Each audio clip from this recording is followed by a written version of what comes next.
दिल्लीचे मुख्यमंत्री अरविंद केजरीवाल यांनी आता सुप्रीम कोर्टात धाव घेतली आहे। अटकेपासून संरक्षण मिळण्यासाठी त्यांनी याचिका दाखल केली आहे। सर्वोच्च न्यायालयासमोर तातडीने सुनावणी व्हावी यासाठी केजरीवाल यांचा प्रयत्न आहे। कथित मद्य घोटाळा प्रकरणी ईडीकडून त्यांची गेल्या 2.5 तासांपासून चौकशी सुरू आहे।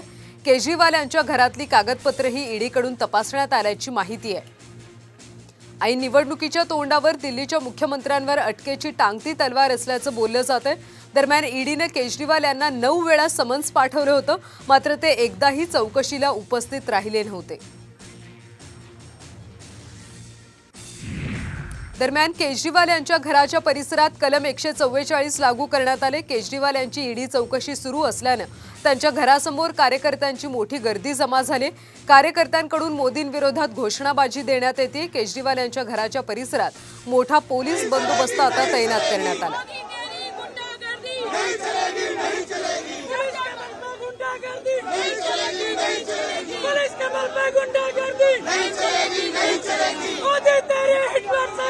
तातडीने सुनावणीसाठी सध्या केजरीवालांचा प्रयत्न सुरू आहे। दरम्यान त्यांच्या घराबाहेर कार्यकर्त्यांची मोठी गर्दी जमा झाल्याचं पाहायला मिळतंय आणि हे सगळे कार्यकर्ते मोदींच्या विरोधात घोषणाबाजी करतात।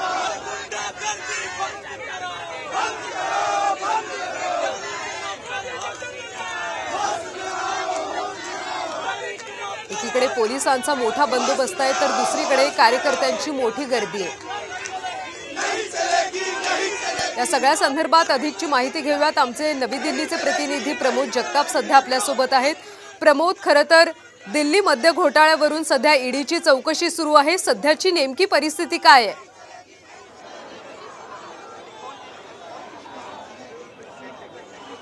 कल्याणी मागच्या 2.5 तासापासून अरविंद केजरीवाल यांच्या ईडीच्या 2 पथकांकडून चौकशी जी आहे ती सुरू आहे। मी सध्या अरविंद केजरीवाल यांच्या दिल्लीतील निवासस्थानाबाहेर आहे आणि मी ही सगळी दृश्य दाखवतो साम टीव्हीच्या प्रेक्षकांसाठी। खरं तर मोठ्या प्रमाणात या ठिकाणी पोलीस बंदोबस्त जो आहे तो तैनात करण्यात आलेला आहे। आपण बघू शकतो की 2 लेअरमध्ये खरं तर ही पोलिसांची सिक्युरिटी असल्याचं आपल्याला बघायला मिळतं। जी कॅमेऱ्याच्या माध्यमातून जी दृश्य दाखवतोय आपण ती केजरीवाल यांचं घर इथून पुढे जवळपास 200 मीटर अंतरावरती आहे। पण त्याचपूर्वी खरं तर माध्यमांचे प्रतिनिधी असतील किंवा कार्यकर्ते जे असतील त्या सगळ्यांना पोलिसांनी रोखलेलं आहे। मोठ्या प्रमाणात बॅरिगेटिंग जे आहे ती या ठिकाणी करण्यात आलेली आहे। आम आदमी पार्टीचे कार्यकर्ते जे आहेत ते मोठ्या प्रमाणात या ठिकाणी जमलेले आहेत। सरकारमधील मंत्री अतिशय असतील किंवा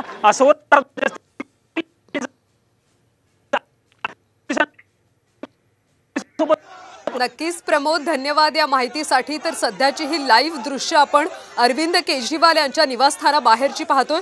कार्यकर्त्यांची मोठी गर्दी जमा झालेली आहे आणि मोदींच्या विरोधात सध्या घोषणाबाजी केली जाते। दरम्यान कथित दिल्ली मद्य घोटाळा नेमका काय आहे ते आपण एकदा पाहूया।